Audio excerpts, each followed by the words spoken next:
साथियों, आज हम हिंदी विषय के अंतर्गत कुछ ऐसे प्रश्नों के बारे में अध्ययन करेंगे जो विभिन्न प्रतियोगी परीक्षाओं में बार बार पूछे जाते रहे हैं और जो ये तमाम सारी परीक्षाएं निकट भविष्य में होने वाले हैं, इनमें भी उनके पूछे जाने की बराबर संभावना बनी हुई है। तो ऐसे प्रश्नों के बारे में जो पुनः पुनः रिपीट हो रहे हैं, उनको जानना, समझना और उनके बारे में गहराई से डीप अध्ययन करना परम आवश्यक हो जाता है। और जब हम कंपटीशन के दौर में होते हैं, ऐसे में जब हमारी परीक्षाएं नज़दीक आ जाते हैं तो हमको ट्रिक व्यवस्था अपनानी पड़ती है। जल्दी सफलता प्राप्त करने के लिए हम ट्रिक व्यवस्था अपनाते हैं और ट्रिक व्यवस्था के अंतर्गत आज हम कुछ ऐसे प्रश्नों के बारे में अध्ययन करेंगे जो विशेष महत्वपूर्ण हैं। साथियों, आप जानते होंगे कि हिंदी साहित्य में एक बहुत बड़े साहित्यकार हुए हैं, अज्ञे जी। अज्ञे ये बहुत बड़े साहित्यकार हुए हैं और इनका कद इनके नाम के ही अनुरूप बहुत बड़ा है।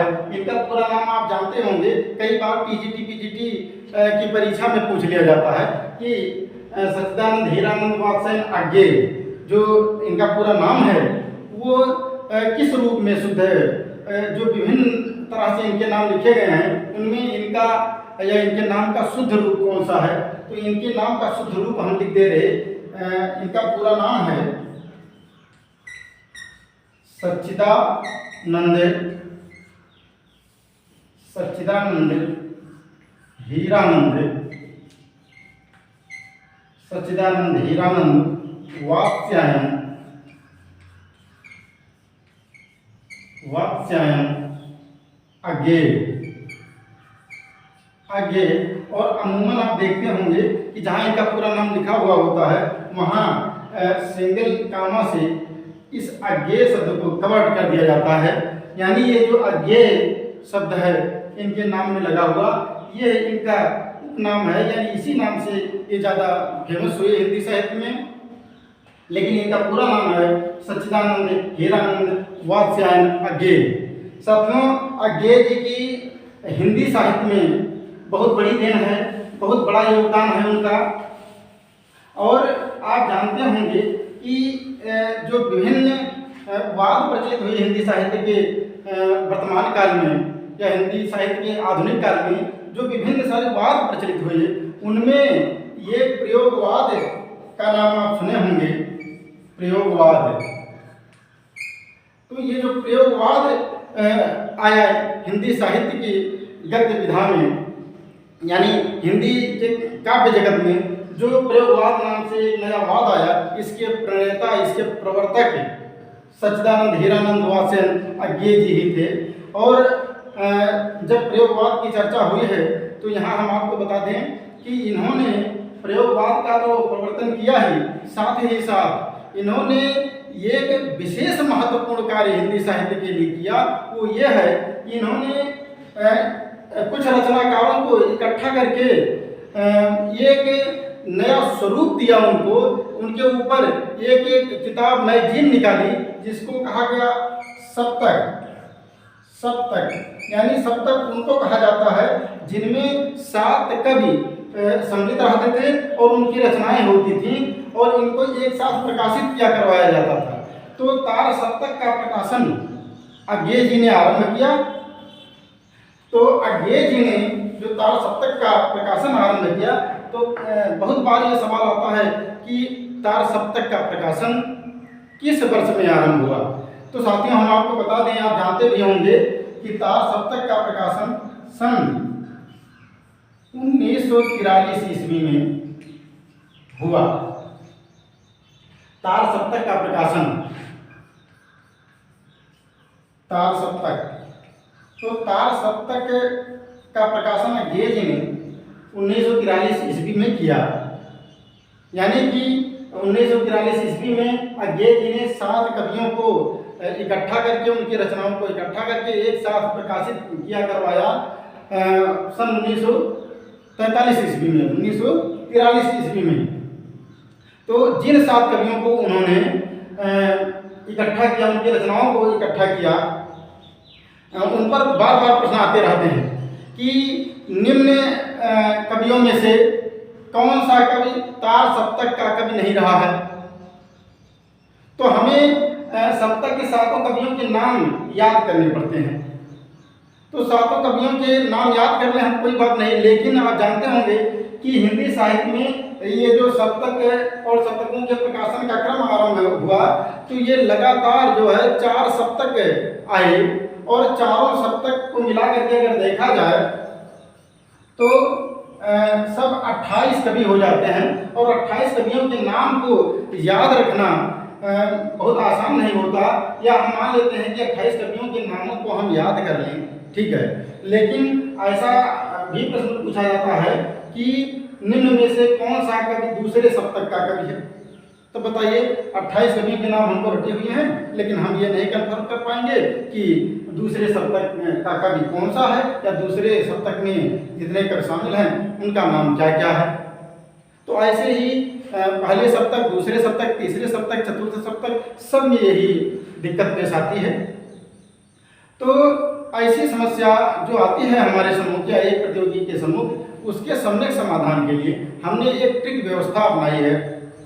वो ट्रिक जो है हम आपको बताएंगे कि जो पहला सप्तक प्रकाशित हुआ, यहाँ एक चीज और ध्यान रखिएगा, कई बार प्रश्न पूछा जाता है कि तार सप्तक का प्रकाशन कब हुआ, तो 1943 ईस्वी में हुआ, ठीक है, लेकिन इसके साथ ही साथ एक चीज और ध्यान रखिएगा कि जो पहला सप्तक प्रकाशित हुआ 1943, उसमें यह शब्द कहीं नहीं था कि प्रथम सप्तक या पहला सप्तक, ये शब्द नहीं था।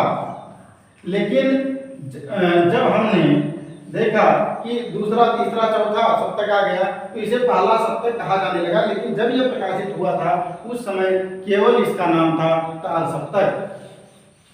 तो जब पहला सप्तक प्रकाशित हुआ तो उस समय जिन 7 कवियों की रचनाओं को अज्ञे जी ने कलेक्ट करके प्रकाशित करवाया, उनके नाम हैं, एक फार्मूले पर आधारित हैं, नेग, भा, प्र, गिरास। नेग, भा, प्र, गिरास, ये एक ट्रिक है या फार्मूला हुआ, ये ट्रिक है इनके नामों को याद करने की। अगर ये फार्मूला आपको याद है तो आपको इनके नामों को याद करने में कोई परेशानी नहीं होगी। और आप नेग, भा, प्र, गिरास को पहले सप्तक के कवियों के रूप में याद रखिए। तो अब इनके आधार पर, इस जो फार्मूला हमने दिया, इस ट्रिक के आधार पर हम देखते हैं कि पहले सप्तक में कौन कौन से 7 कवि सम्मिलित रहे। तो यहाँ से हम पहला नाम लेते हैं ने। तो ने से जो नाम आरंभ होता है वह नेमिचंद जैन, नेमिचंद जैन जी का है।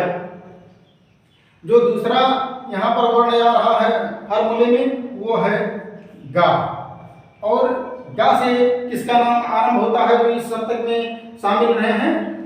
गा से नाम आता है गजानन माधव। गजानन माधव मुक्तिबोध। मुक्तिबोध काफी बड़ा नाम है, आप जानते हैं। मुक्तिबोध जी बहुत पहुंचे हुए, बहुत बड़े कवि हुए हैं। तीसरा जो नाम आ रहा है वर्ण आ रहा है वो भा आ रहा है। अब भा के आधार पर हम अनुमान करते हैं कि कौन सा कवि भा नाम से आ रहा है। तो भा नाम से आ रहा है जो कवि जिसका नाम है वो है भारत भूषण। भारत भूषण अग्रवाल। भारत भूषण अग्रवाल। अगला नाम जो आ रहा है वो प्र से है। प्र। अब प्र से आप अनुमानित करिए कि किसका नाम हो सकता है। तो प्र से जो नाम आ रहा है वो है प्रभाकर माचवे। प्रभाकर माचवे। फिर अगला नाम जो आ रहा है यहां से लेते हैं फार्मूले से, वो है गा पर छोटी ई की मात्रा। अब गा पर छोटी ई की मात्रा से जो नाम आ रहा है वो है गिरिजा कुमार माथुर साहब, गिरिजा कुमार माथुर साहब। ये 1 2 3 4 5 हो गए, 5 नाम हो गए। छठा नाम हम यहाँ लिख देते हैं। छठा है अक्षर रा, तो रा से जो हो गया वो है रामविलास शर्मा, रामविलास शर्मा। और जो सातवां नाम आएगा वो स से आएगा, और सा से आरंभ होने वाला जो नाम है बहुत बड़ा नाम है, वो नाम है सच्चिदानंद, सच्चिदानंद हीरानंद, हीरानंद वात्स्यायन, वात्स्यायन अज्ञेय जी का।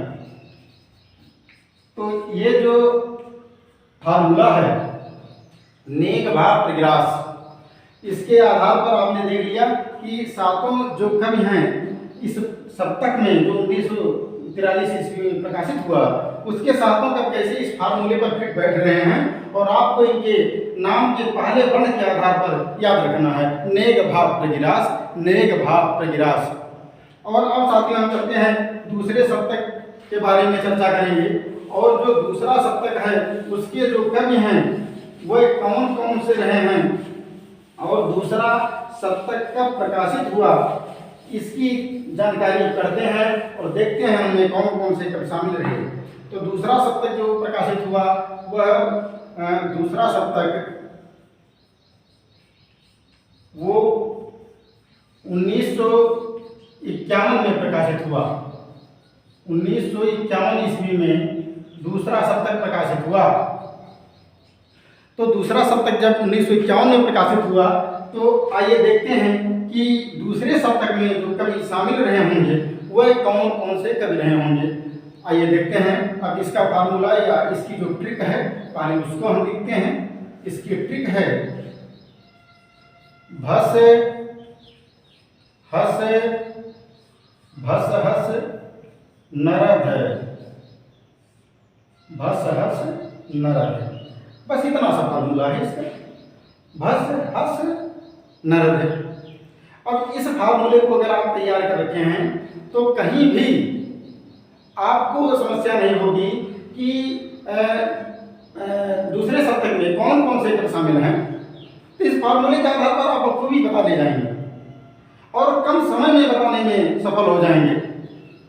अब यहाँ से हम विच्छेद करें, यानी ये जो फार्मूला है इसका विच्छेद कर रहे हैं, तो पहला वर्ण यहाँ से ले रहे तो भा रहा। अब भा से जो नाम है वो है भवानी प्रसाद मिश्र जी का, भवानी प्रसाद मिश्र जी का।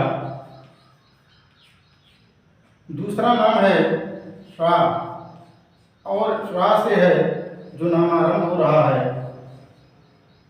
शकुंतला माथुर का, शकुंतला माथुर। तीसरा नाम जो आ रहा है वो हा से है। और साथियों हमेशा याद रखिएगा कि ये जो नाम हैं ये कहीं भी सप्तक के अन्य कवियों का जो फार्मूला है उनमें कहीं मैच नहीं करते। एक आध मैच करते हैं तो उनके बारे में भी हम आपको क्लियर बता देंगे। तो पहला नाम भा से भवानी प्रसाद मिश्र, दूसरा नाम सा से शकुंतला माथुर, तीसरा नाम है हा से। तो हा से जो नाम आएगा वो है हरिनारायण, हरिनारायण व्यास जी का। चौथा हम फिर लेते हैं यहाँ से चौथा वर्ण, तो ये भी सा है। और इससे जो नाम आता है सामने वो हैं शमशेर, शमशेर बहादुर सिंह, शमशेर बहादुर सिंह, शमशेर बहादुर सिंह जी हो गए। अब फिर फार्मूले पर चलते हैं, यहां से लाते हैं ना, और ना से अब आप विचार करें तो ना से जो नाम आ रहा है, जो अज्ञेय के समकालीन रहे हैं रचनाकार, उनमें से जो नाम आ रहा है नरेश मेहता जी का, नरेश मेहता, नरेश मेहता। और फिर अगला वर्ण जो है वो रा है। अब रा से जो नाम आरंभ होगा वो है एक बड़े कवि रघुवीर सहाय जी का, रघुवीर सहाय। और धा जो नाम आ रहा है उससे जिस नाम को बोध मिल रहा है, जो नाम क्लियर हो रहा है वो है धर्मवीर भारती जी का, धर्मवीर भारती। तो दोस्तों इस तरह से आपने देखा कि दूसरा सप्तक का प्रकाशन 1951 ईस्वी में हुआ और जो दूसरा सप्तक प्रकाशित हुआ उसका जो फार्मूला बना सातों कवियों के ऊपर उनके नाम के पहले वर्ण को लेकर के वो है भस हस नरद।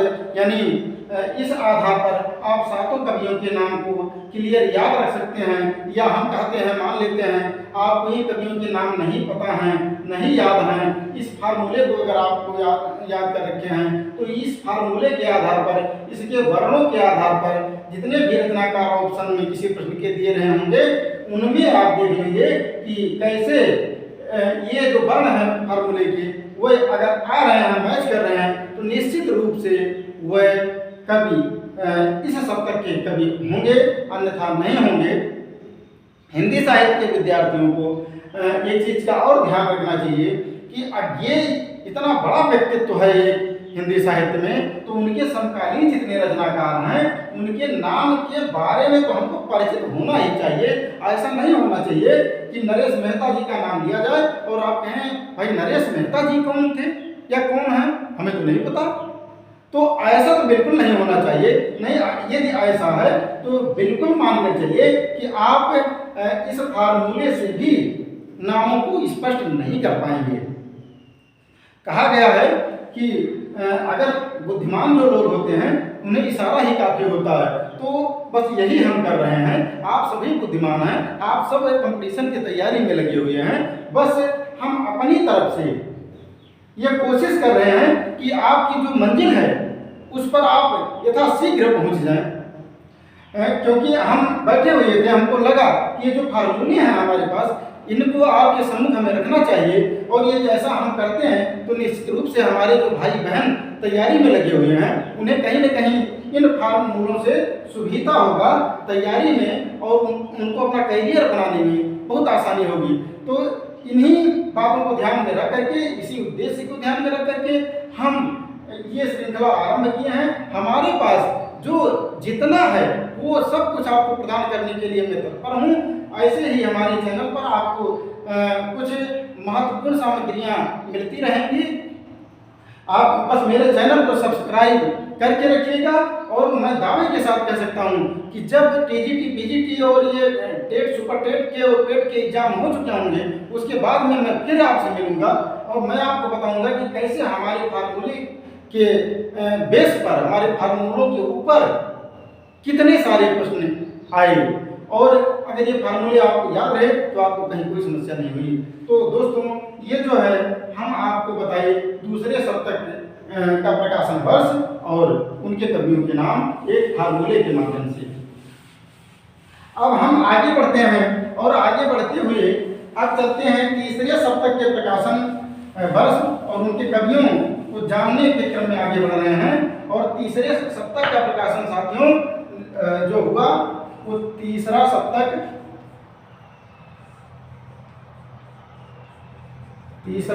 साथियों सन 1959 ईस्वी में प्रकाशित हुआ। सन 1959 ईस्वी में प्रकाशित हुआ। और इस सप्तक की जो ट्रिक है, इस सप्तक के लिए हमने जो ट्रिक बनाई है उसको जरा आप देखिएगा। ट्रिक है आपकी प्रकुंकी के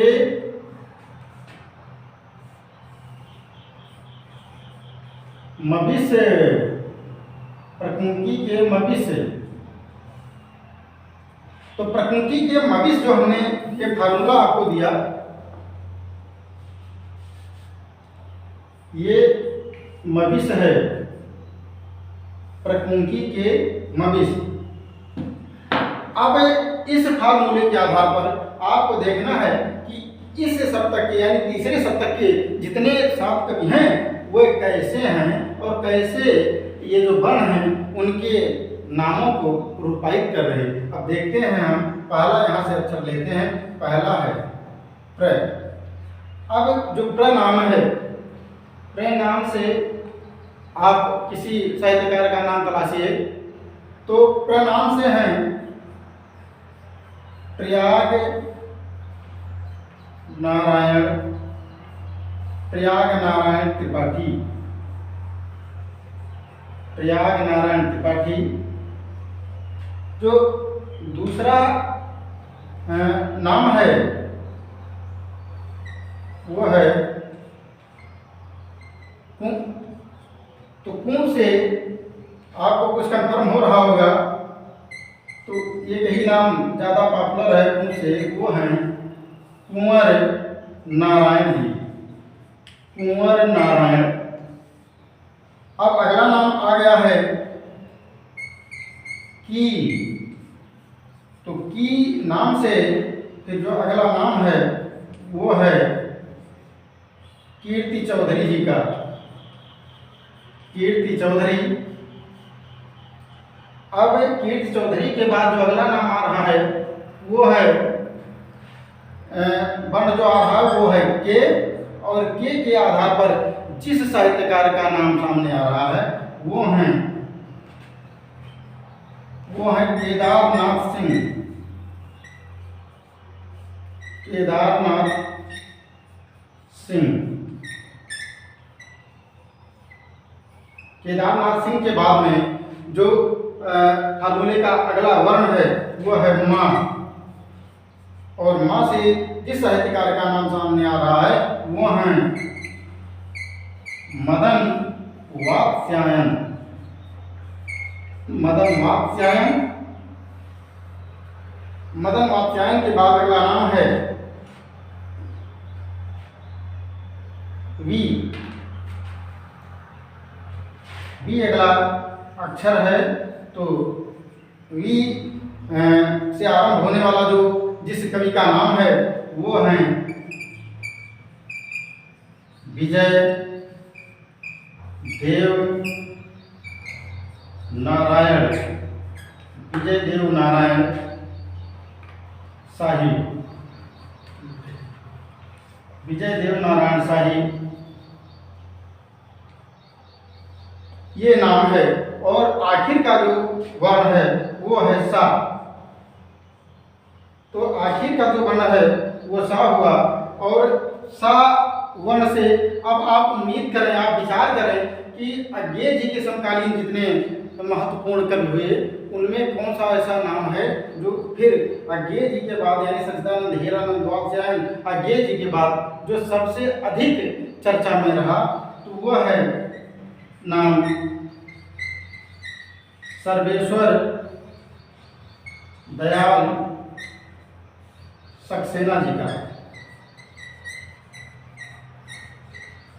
सर्वेश्वर दयाल सक्सेना जी का नाम यहाँ तक आ रहा। तो ये जो है सर्वेश्वर दयाल सक्सेना जी लेकर के 1 2 3 4 5 6 7 नाम हो गए। तो तीसरे सप्तक में जो कि 1959 में प्रकाशित हुआ उसके 7 का इस फार्मूले के बेस पर ये आपके सम्मुख रहे।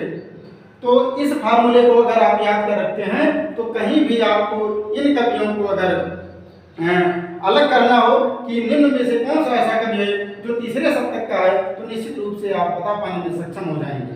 अब साथियों, ये 3 सप्तक और तीनों सप्तक के ऊपर ये जो ट्रिक रही उसको हमने आपके सम्मुख रखा। अब आप जानते होंगे कि सप्तक के प्रकाशन के क्रम में एक सप्तक और आता है, एक सप्तक और आता है, तो वो सप्तक है चौथा सप्तक, चौथा सप्तक। प्रकाशित होता है, इसका प्रकाशन वर्ष है सन 1979 ईस्वी। सन 1979 ईस्वी में ये प्रकाशित होता है और इसका जो सूत्र है वो है ट्रिक जो इसका हमने बनाया वो है श्री अरा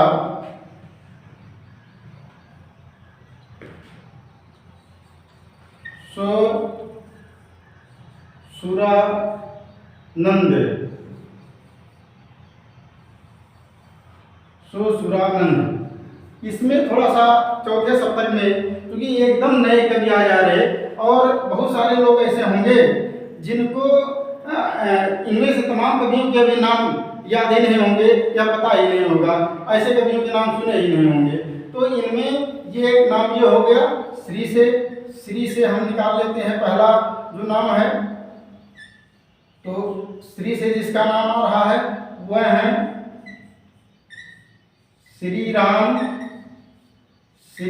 वर्मा जी। श्री राम वर्मा। दूसरा जो आ रहा है नाम वो हैं अवधेश कुमार जी। अवधेश कुमार। तीसरा जो वर्ड आ रहा है वो है रापर आ की मात्रा, और रापर आ की मात्रा के हिसाब से जो अगला नाम आ रहा है वो है राजकुमार कुंभज। राजकुमार कुंभज जी का। फिर अगला जो नाम आ रहा है वो है, ये दोनों वर्ण लेने पड़ेंगे यहाँ, और हम देख रहे हैं दोनों वर्ण स्व हो रहे, तो स्व से जो अगला नाम है वो है स्वदेश भारती जी का। ये स्वदेश भारती जी हैं। स्वदेश भारती जी, राजकुमार कुंभज जी, अवधेश कुमार जी, ऐसे लोगों के नाम बहुत कम लोगों को भी मालूम है, जबकि श्री राम वर्मा जी तो काफ़ी प्रसिद्ध हैं। अब अगला जो अक्षर आ रहा है वो है सु। तो सु से जो अगला नाम आरंभ हो रहा है वो है साहित्यकार, वो कवि हैं सुमन राजे। और सुमन राजे के बाद फिर अगला जो नाम आ रहा है वो है रापर आ की मात्रा से उनका नाम आरंभ हो रहा है। तो ये हैं अगले राजेंद्र किशोर जी।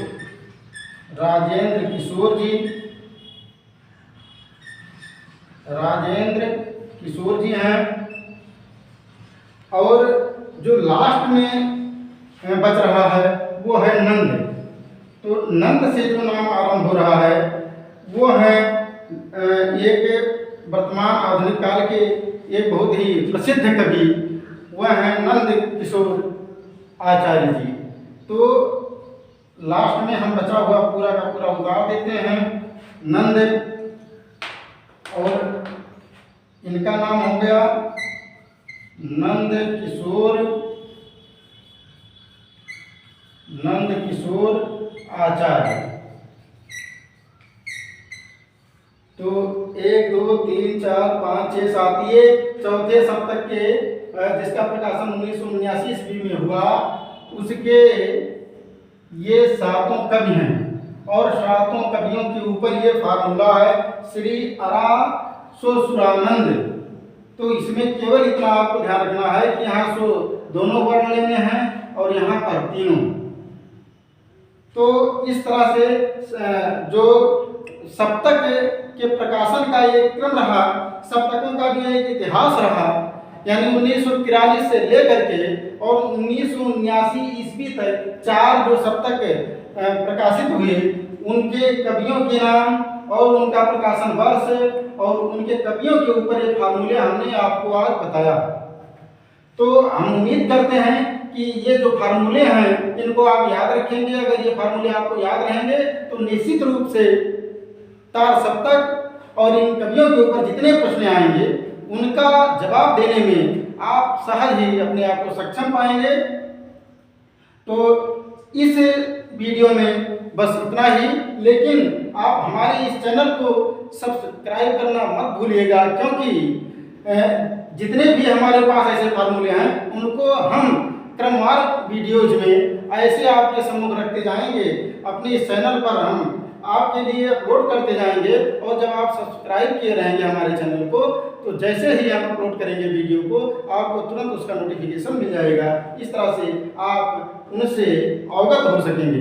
तो इस वीडियो में इतना ही। आप सभी का बहुत बहुत धन्यवाद।